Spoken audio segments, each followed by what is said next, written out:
ನಾನು ಉತ್ತರ ಕರ್ನಾಟಕದ ರೆಸಿಪಿ ಆಗಿರುವಂಥ ಖರಿಂಡಿ ಮಾಡೋದು ಯಾವ ರೀತಿ ಅಂತ ತೋರಿಸ್ತೀನಿ. ಈ ಚಳಿಗಾಲದಲ್ಲಿ ಮಾಡುವಂಥ ರೆಸಿಪಿ ಇದು. ಬನ್ನಿ ನಾನು ಏನೆಲ್ಲ ತೊಗೊಂಡಿದ್ದೀನಿ ಅಂತ ನೋಡೋಣ. 2 ಬಟ್ಲಷ್ಟು ಅಗಸೆ ಬೀಜ ಮತ್ತು 1-2 ಚಮಚದಷ್ಟು ಮೆಂತ್ಯ ಹಾಕಿ ಬಿಸಿಲಿಗಿಟ್ಟು ನಂತರ ಪೌಡ್ರ್ ಮಾಡಿ ತೊಗೊಂಡಿದ್ದೀನಿ. ಇಲ್ಲಿ ಅರ್ಧ kg ಕೆಂಪು ಮೆಣಸು ಮತ್ತು ಹಸಿಮೆಣಸನ್ನು 2 ಸಮ ಪ್ರಮಾಣದಲ್ಲಿ ತೊಗೊಂಡಿದ್ದೀನಿ. ಸ್ವಲ್ಪ ಕಲರ್ ಚೆನ್ನಾಗಿ ಬರುತ್ತದೆ ಅಂಥೇಳಿ ಅದನ್ನು, ಮತ್ತು 1 ಬಟ್ಲು ಶುಂಠಿ, 1 ಬಟ್ಲಷ್ಟು ಬೆಳ್ಳುಳ್ಳಿಯನ್ನು 3 ನಾನಿಲ್ಲಿ ತರಿಯಾಗಿ ಪೇಸ್ಟ್ ಮಾಡಿ ತೊಗೊಂಡಿದ್ದೀನಿ.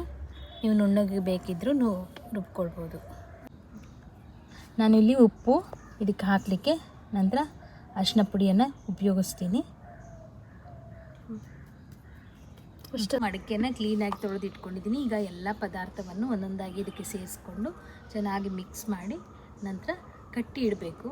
3 ದಿವಸ ರಾತ್ರಿಗೆ ಮತ್ತು ಬಿಸಿಲಿಗೆ ಹಗಲಿಗೆ ಇಡಬೇಕು. ನಂತರ ಇದನ್ನು ತಿನ್ನಲಿಕ್ಕೆ ಉಪಯೋಗಿಸ್ಬೇಕು.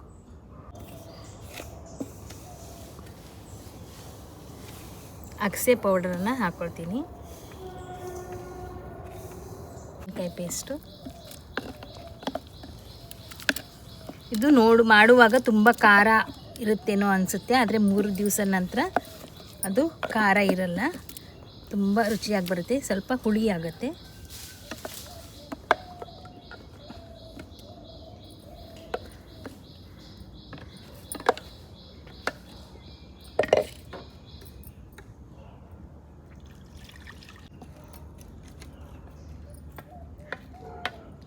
ಫಸ್ಟ್ ಟೈಮ್ ಈ ರೆಸಿಪಿ ನೋಡೋರಿಗೆ ಇಷ್ಟೆಲ್ಲ ಖಾರ ಹಾಕಿ ಮಾಡ್ತಾರೆ, ಹೇಗೆ ತಿಂತಾರೇನೋ ಅನಿಸುತ್ತೆ. ನಂತರ ಇದು ಖಾರ ಇರಲ್ಲ, ತುಂಬ ರುಚಿಯಾಗುತ್ತೆ. ಉತ್ತರ ಕರ್ನಾಟಕದ ಸ್ಪೆಷಲ್ ರೆಸಿಪಿ ಇದು, ತುಂಬ ಚೆನ್ನಾಗಿರುತ್ತೆ. ಈಗ ನಾನು ಇದಕ್ಕೆ ಅರಿಶಿನ ಪುಡಿ ಹಾಕ್ಕೊಳ್ತೀನಿ. 2.5 ಚಮಚದಷ್ಟು ಹಾಕಿದ್ದೀನಿ.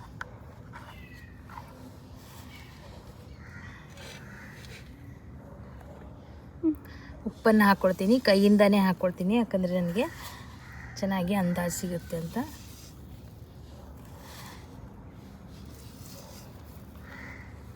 ಕೊಡಬೇಕು, ಯಾಕಂದರೆ ಇದು ತಿನ್ನುವಾಗ ಮಧ್ಯೆ ಸಿಗುತ್ತೆ, ತುಂಬ ಚೆನ್ನಾಗಿರುತ್ತೆ.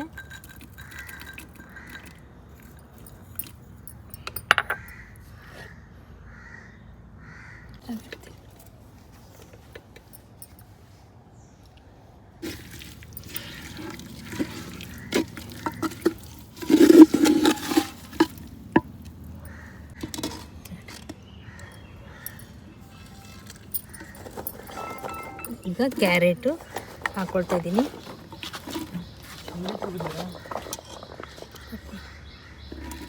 ಇದು ತರಕಾರಿ ಹಾಕಲೇಬೇಕಂತಿಲ್ಲ, ಹಾಕಿದರೆ ತುಂಬ ಚೆನ್ನಾಗಿರುತ್ತೆ ಮಧ್ಯೆ ತೊಗೊಂಡು ತಿನ್ನಲಿಕ್ಕೆ. ನಾನಿಲ್ಲಿ ಜಾಸ್ತಿ ಕ್ಯಾರೆಟನ್ನು ಹಾಕ್ತೀನಿ. ನಮ್ಮ ಮನೆಯಲ್ಲಿ ಕ್ಯಾರೆಟು ತಿನ್ನಲಿಕ್ಕೆ ಇಷ್ಟಪಡ್ತಾರೆ.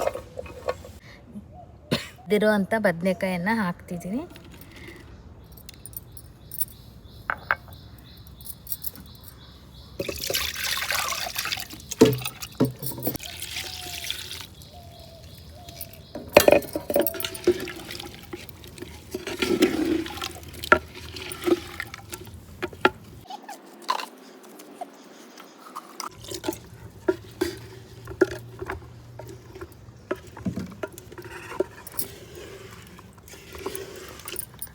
ಇದು ಬಹಳ ಗಟ್ಟಿ ಆಗೋದೇನು ಬೇಡ, ಹಾಗಾಗಿ ನಾವು ನೀರು ಹಾಕ್ಕೊಳ್ಬೇಕು.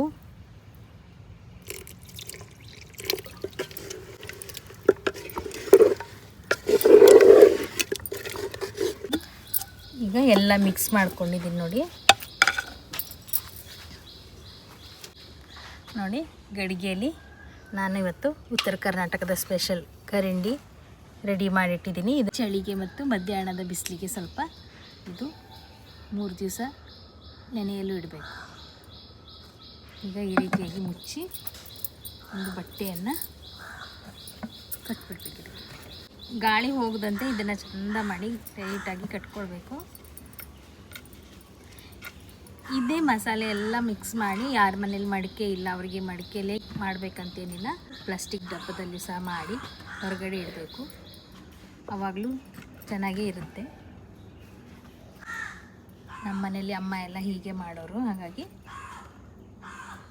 ನನಗೂ ಅದು ಇಷ್ಟ ಆಗುತ್ತೆ.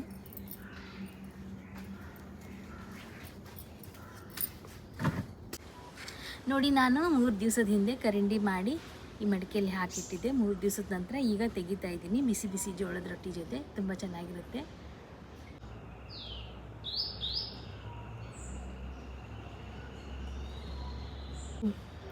ಈ ಚಳಿಗಾಲದಲ್ಲಿ ಉತ್ತರ ಕರ್ನಾಟಕದಲ್ಲಿ ಸೂಪರ್ ಆಗಿರೋಂಥ ಕರಿಂಡಿ ಮಾಡಿ ಊಟ ಮಾಡ್ತಾರೆ ಎಲ್ಲರೂ. ನಾನು ಕೂಡ ಮಾಡಿ 3 ದಿವಸದ ಹಿಂದೆ ರೆಡಿ ಮಾಡಿಟ್ಟಿದ್ದೆ. ಈಗ ನಾನು ತೆಗಿತೀನಿ, ಯಾವ ರೀತಿ ಬಂದಿದೆ ಅಂತ ನೋಡೋಣ.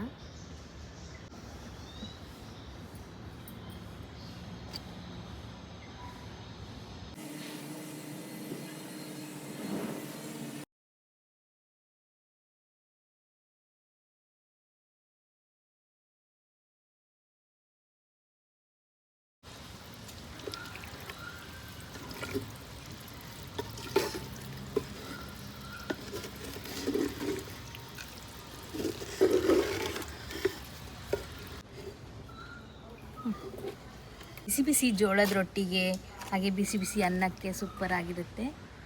ಎಲ್ಲರಿಗೂ ಇಷ್ಟ ಆಗುತ್ತೆ ಇದು. ನೀವು ಕೂಡ ಮನೇಲಿ ಮಾಡ್ಕೊಳ್ಬೋದು.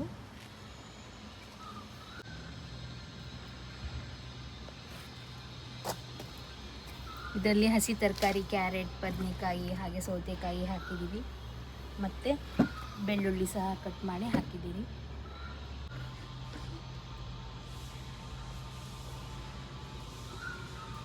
ಘಮ ಪರಿಮಳ ಬರ್ತಾ ಇದೆ. ನೀವು ಮನೇಲಿ ಮಾಡ್ಕೊಳ್ಳಿ, ಎಲ್ಲರಿಗೂ ಇಷ್ಟ ಆಗುತ್ತೆ. ಒಮ್ಮೆ ತಿಂದರೆ ಮತ್ತೆ ತಿನ್ನಬೇಕನ್ಸೋ ಅಂಥ ರೆಸಿಪಿದು. ನಮ್ಮಮ್ಮ ಎಲ್ಲ ಮಾಡ್ತಿದ್ರು, ಅಮ್ಮನಿಂದ ಕಲ್ತಿದ್ದು ನಾವು. ನೋಡಿದ್ರಲ್ವಾ ಫ್ರೆಂಡ್ಸ್, ಈ ರೆಸಿಪಿ ನಿಮಗೆ ಇಷ್ಟ ಆಗಿರುತ್ತೆ ಅಂದ್ಕೊಳ್ತೀನಿ. ಇಷ್ಟ ಆಗಿದ್ದರೆ ಲೈಕ್ ಮಾಡಿ, ಶೇರ್ ಮಾಡಿ, ಸಬ್ಸ್ಕ್ರೈಬ್ ಮಾಡೋದನ್ನು ಮರಿಬೇಡಿ. ಪೂರ್ತಿಯಾಗಿ ವಿಡಿಯೋ ನೋಡಿದ್ದಕ್ಕಾಗಿ ಧನ್ಯವಾದಗಳು.